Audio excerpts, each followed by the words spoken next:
I am honored to have a very special guest all the way from Pennsylvania, Ikeya Norris, an educator, a founder of Parenting with Power. And I would love to hear more about her position in the National Alliance on Mental Illness Support Group Facilitator. So here she is. Thank you so much. I am honored to be here with you. I never take it lightly when I have the opportunity to share my story, to share inspiration for parents. So I'm excited. Thank you. So how did you Thank start this you. journey? Wow. So I guess my journey truly begins in my childhood. So being raised by a single mother who actually battled mental illness. And so once I became an adult, I actually went on to college to study psychology, where I began to learn a lot more just about the human experience and, more about mental illness and things like that. And I became so intrigued because as I was studying, I'm like, wow, this is stuff that I've experienced firsthand, and it became normalized once I had that knowledge and had that information about what was actually occurring. And so that allowed me to grow, along in my journey to be able to, mend past, traumas and things like that, to heal from that, to grow an understanding of, mental illness. And then from there, I became a mental health advocate. And then also I became a mother, a teenage mother, and I also became a single mom. And so there's my entire journey with that, lived experiences. And, there's a lot of things that I experienced, good and bad, along the way. But I share both of those experiences because I realize that there's so many people that experience some of the same trauma, some of the same regrets, some of the same pain that I did. And once I kind of overcame that and, grew from that and learned from that, I just wanted to just share that with other people, especially those who may have still been suffering or going through some of those traumatic experiences. I wanted to share my story to let them know that there's hope, there's help, and there's healing. So I started Parenting with Power actually in 2016 is when it really truly began, with the idea and with me just kind of writing down some different things that I would want to share. And then in 2017 is when I actually created the blog. And so I started blogging, and then work balance was really off balance for me. So I took some time off from Parenting with Power, because I was working so much as a family programs director with the YMCA. And then I kind of got back to it back in 2019, where I started to just share a lot of information and resources for parents on my Facebook page. And then I started an Instagram page as well, and just sharing that information and knowledge and any events and things like that that I knew of that was beneficial to families and children, I would often share. And that's kind of where I am today with Parenting with Power, with hopes and dreams and goals to expand it even further. So. Wow. So any tips? Parents are panicking. Just before we started, you even had a call from your son's school. And I think Yes. parents are inundated with emails and calls and Mhm. changes in schedules and uncertainties. So as a parent yourself and going through this, it's just so unpredictable, right? Because first it Absolutely. was partially physical classroom and then some distance learning. And now it's all distance learning. And now we're not sure. We just found out in Hawaii, the middle school is Monday through Friday, roughly 9 to 2:30 every day distance learning. So they have to check in. They'll have a lunch break. They have 2 recess breaks. And so Wow. I interviewed someone in Chicago. The teachers are physically on campus, Hmm. but the kids are at home. So Yeah. how are they doing it in Pennsylvania? I mean, is it just by district or is it statewide? So I'm in North Carolina now. I Oh, I'm have so relocated. sorry. No, Okay. no problem. I actually relocated from Pennsylvania. Okay. I was originally born in Pittsburgh, Pennsylvania, but I have relocated since to North Carolina, and I'm living outside of Charlotte, which is Oh, like a major city. in North Carolina. But I know that what they're doing down here, so for the Charlotte Mecklenburg school system, they're all virtual to begin with. And then the county that we actually live in, we live outside of Charlotte. So the county that my son goes to, they had an option. They had like a mixed option, but I decided to do virtual because I just feel that it's too soon to go into that environment. Definitely. Being that we are where we are with this pandemic right now. And then also because I've been working virtually, I've been working alongside CMS. And so I've been working virtually since March from home. So that's pretty much the plan, to continue to do that. And so I thought it would be a bit much trying to manage a virtual schedule, me, and then him a mixed schedule. So I said, we'll both be virtually. And so that's the plan. And he's not as excited, but I am. Was he preferring to do what is it? They call it a hybrid system. Yes, he wanted to do that?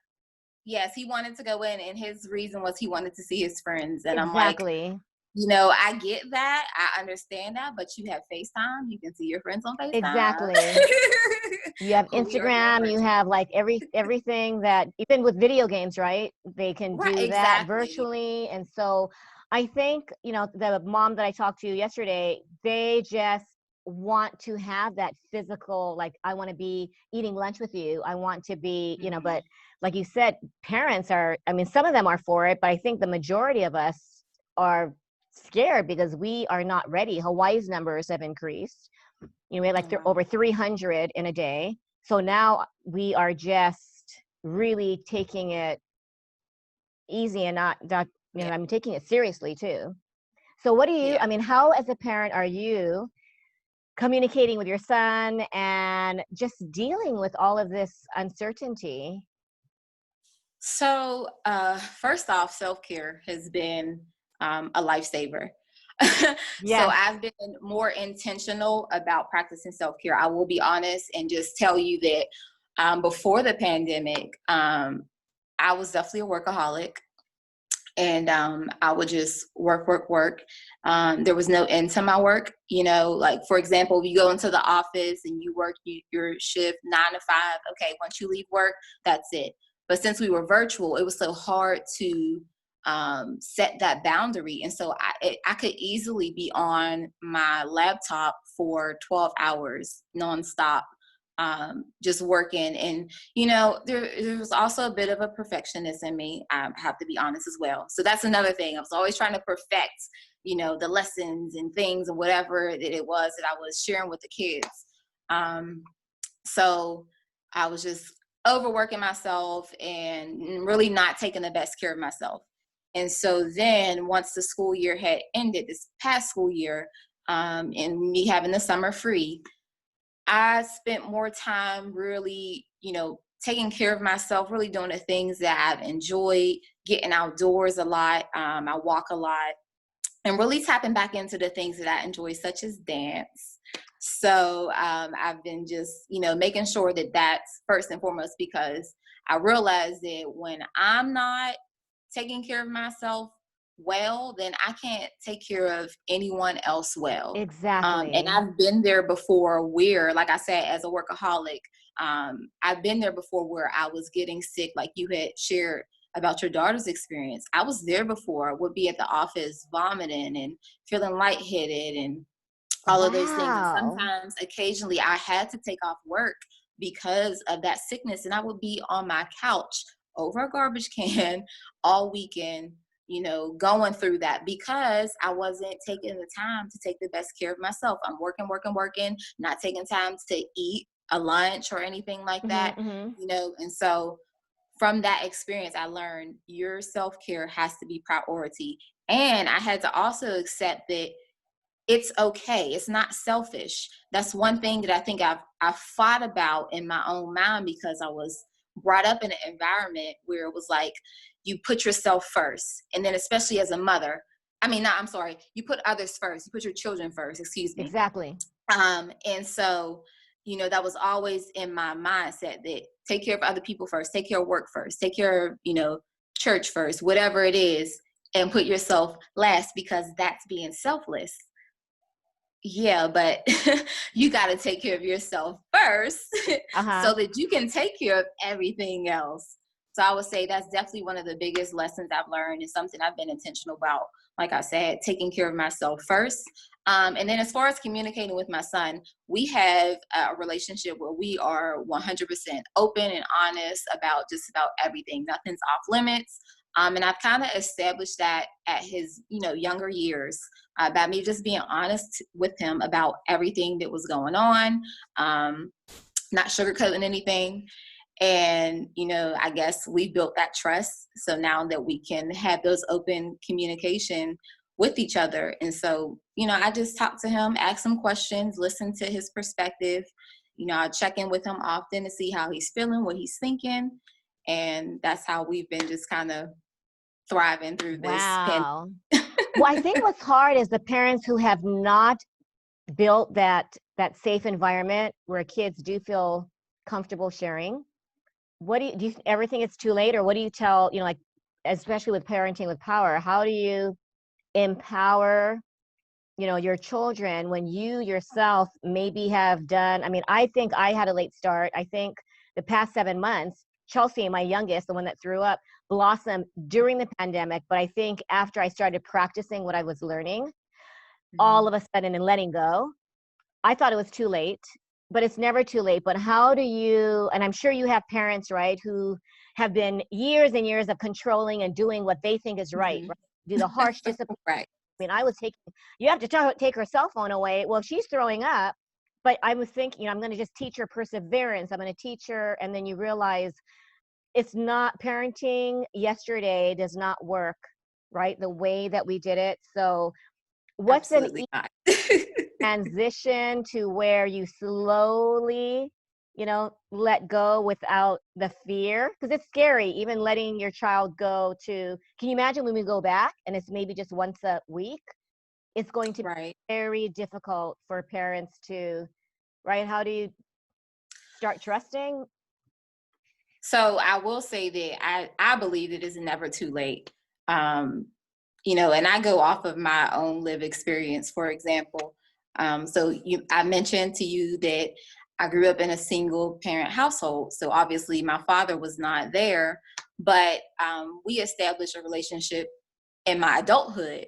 So with Mm, that being said, because we didn't have a relationship all throughout my childhood, teenage, young adulthood, um, we've been able to establish a relationship as of, later in life, if you will.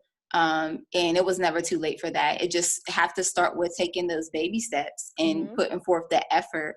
And just like I said, listening, communication is really key. So really just listening to your kids, asking questions, listening to them, and then you sharing your heart, your thoughts, your experiences, and that's how that trust will begin to build. So I would say it's never too late to establish that, no matter what the past looked like. And then, I'm sorry, what was the second part of your question? Oh, you answered it. Yeah, communicating, and also just like you said, it's never too late. But how to let Mhm. go? How do parents, like, Okay, the so how one to let thing go? they can Yeah. do?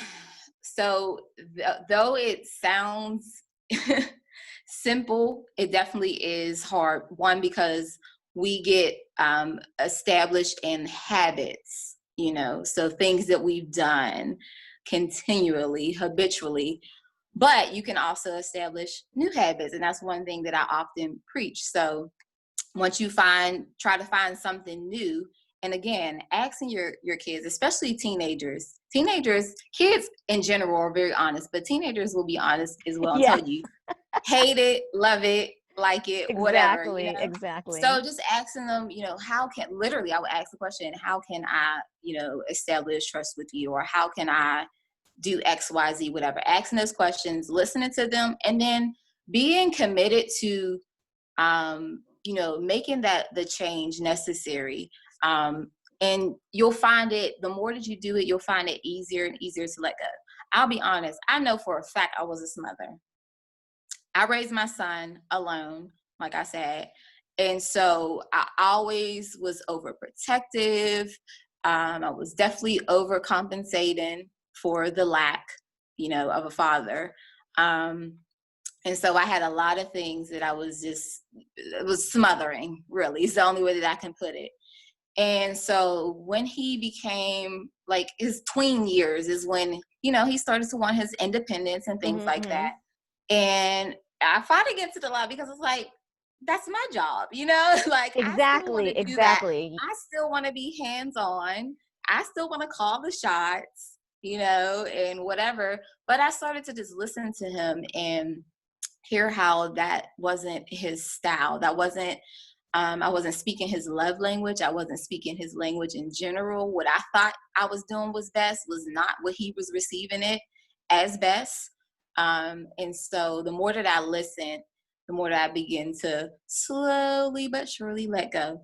I'll tell you, it really smacked me in the face when he did actually become a teenager, about 13, when I just started to see how, his reactions and things like that, how he would maybe look sad or look upset or, Mm-hmm. uneasy. And I'm like, okay, yeah, maybe I should just stop and I should listen to him and let him do that on his Yes. own. And you know what I mean? Yeah. And so slowly but surely, like I said, the more that I would communicate with him, ask him, is that okay? Or, whatever. And he would let me know, like, Mom, please stop doing that. Yes. Like, See, and that that's the doesn't thing. work. Like Or you said, they will tell you because you think, it's an inspirational story. And then I'm like, I'm doing it again, aren't I? What do you need exactly. from me? And one day she just said, I just need you to tell me that it's going to be okay. I'm like, okay, it's going to be okay. She said, okay, thanks. She went upstairs. I'm thinking, that's it. Or Right. I'm a strong believer in love languages. So I think that's what all parents, right? Because Mhm. you think that you are showing them love, and it could be through words of affirmation, but they Mhm. need like a physical touch. You need a hug, or they Right. need right, some kind of gifts of service, sitting there helping them, right? Sometimes just sitting there while they do their homework, or Mhm. sitting Yeah. there and not Yeah. even speaking. But I think as moms, like you said, we maybe our default is to smother in a way that we think it's loving, Right. right? Right. We think. So we We think. That's the think. key. Yeah, we think. We think, not they think. We have to hear more about how they think and what they think about Exactly. When I think us. So. parents, so I've been told, you know what? It's my way or no way. I've raised 3 kids this way, so I'm going to raise my grandkids this way. And you Mhm. listen to them, and then they wonder why the adult kids don't come around to visit. Mhm. They don't understand because they gave it their all. Do you hear that? Do you hear that from Mhm. parents? Like, I have sacrificed, I've done everything, and I'm not appreciated. Yeah, one of the common things that I really hear amongst, parents is like, well, I provide a roof over your head and I Yes. provide food on the table and clothes on your back and I don't feel appreciated. And it's like, well, first off, one thing I would say to that is you're meeting the physical needs. That's most basic. Yes. Yes. But children have additional needs as well. And so that's one of the things where it's like we have to really peel back again. I'm telling you, communication is everything. When you begin to really sit down with your children and listen to them, you will learn so much more about yourself Hmm. and them as well. So Wow. Well, this was very enlightening. I mean, I can't believe how much information in such a short period of time, but I love how, when you share your own experiences, and especially, I think you're right, we learn from what our kids say, not what we say. But we think mhm, as parents, a lot of times that, we've lived, we've experienced. So, you know what? Listen to me because I will make your life easier if you listen and do what I say. But I think lately, this is a whole parenting with power new concept in a way, because it's not the way the traditional parenting where, a lot of the parents that I interview say that there was no such thing. It wasn't child abuse. It was just called discipline, a way of life. I mean, you Right. just, When we look back on it now, it's like, no, that was abuse. yeah, like locally in Hawaii, it's like you just got the rubber slipper, or you got so Chelsea. She's a cashier now at a local grocery store, and they said, "So did you get lickings?" She goes, "Mom, I didn't know what lickings was," and my friends were just laughing because lickings is just like the physical, like spankings, or getting the slipper, or getting the Okay. whatever. And I said, "So what did you say?" She goes, "What my mom did. My mom talked and like lectured," and they're like, "What?" And so I had to Wow. explain how my thing, though, maybe lecturing too much, but it was Hmm. probably received like a physical spanking when you think about it, Right. because I Yeah, it still, was an ear beating. it was, yeah, exactly. I love that. It was, yeah, that's what it was. And then my 24-year-old says, you turn everything into a life lesson. But I'm thinking, but it is a life lesson. It's probably Yeah, my life that's lesson. educator. That's the educator. So I'll say something Hmm. like, well, my student, and I thought it was inspirational, but I just got, well, so you want me to be like your student? I'm like, no, Yep. I just have this story that, well, I'm not your student. And I thought, okay, there went that, Right. there went that inspiration. Then I felt like a failure. So then I said, you know what? I'm sorry, I'm failing as a mother. And then, you know what? Stop being the victim. And they tell you, like you said, they will tell you exactly what they feel, which is such a learning lesson, right? You learn, It like you is. said, it's like taking a little psychology class in your home. Absolutely. Absolutely. And I mean, there's even things that, like I said, I've learned about myself from him. Because to be honest, whether we like it or not, a lot of times our children reflect us. Oh my And so I gosh. can remember there were times where I would be like, you need to learn how to do this. Like, you need to learn how to be respectful or whatever. And then I'm thinking, Yeah, you exactly. need to learn that lesson too, you know? So it was like a lot of times it would be interesting while we're catching myself like midway. I'm telling him that this is something you need to learn discipline. And I'm thinking about my own self, like you can still learn that lesson too. So Well, lately I've been saying you need to trust your journey. You need to trust and have faith. And I'm thinking, but do I have faith that everything's going to be okay? hmm. So she's like, well, Exactly. now I get this book thrown in my face, right? Well, you wrote like Mama's got to let go. So do you know how to let go? Are you letting go? Do you know how? And I'm thinking, and so I just say, you know what? It's a work in progress. Sometimes I regret writing this book because it doesn't mean I've mastered it. I Right. think moms are always like work in progress, and then we Hmm. end up sometimes doing the default because you said it's habitual. But Hmm. like you said, it's never too late, and not to be hard on yourself, but to Absolutely not. the Absolutely self-care. not. Self-care is so, so important. Yes, it's very, and one thing as well, as far as, because I've had that mom guilt as well. That's one thing that, throw that out the window. Throw that out the window. You know, first off, you're human.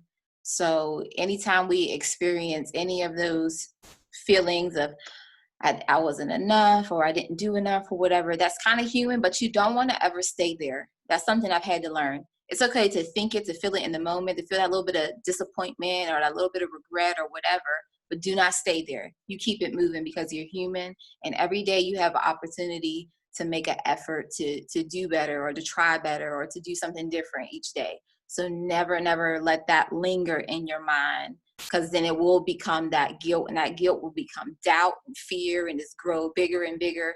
And the thing about it is, when we walk around and we live with that stuff, it affects our children whether we think so or not.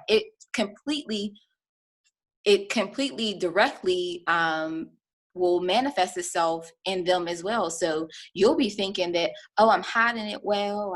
They're not even aware that I'm experiencing that. But they're so in tune with us. They came from us. They are Yes. so much more in tune with us than we realize. And you'll begin to see those same things popping up in them. So you always want to model, because that's who we are. You always Hmm. want to model exactly what you want from your children. You want them to be confident, you got to be confident. You want them to love themselves, you got to love yourself. You know, you want them to have high esteem and to respect themselves, you got to do it. So I love that. What a perfect way to end, because I think if we just do that every day in little tiny, right, just like you said, retrain those neurons and just really be gentle, though, when we do kind of mess up.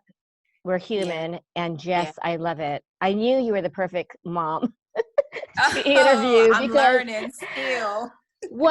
that's your Parenting with Power. How can people get in touch with you? What is your your Facebook, Instagram? How can they reach you if they want Yeah, to so follow definitely connect with me on Facebook at Parenting with Power, and then also on Instagram, Parenting with Power. I will say I enjoy Facebook more. I don't know why. It just feels more personal. But I do use both. So and website or do you have yes, so www.parentingwithpower.org. perfect. Well, thank you. Yes. You enjoy your Saturday. And I know I think there's like Thank a you so 6 hour much. time difference, right? So thank you so much for giving me this time. And Thank you. Ikeya Thank Norris, you. thank you so much. Okay, take Yeah. care. You Bye. too. Thank you. Bye bye.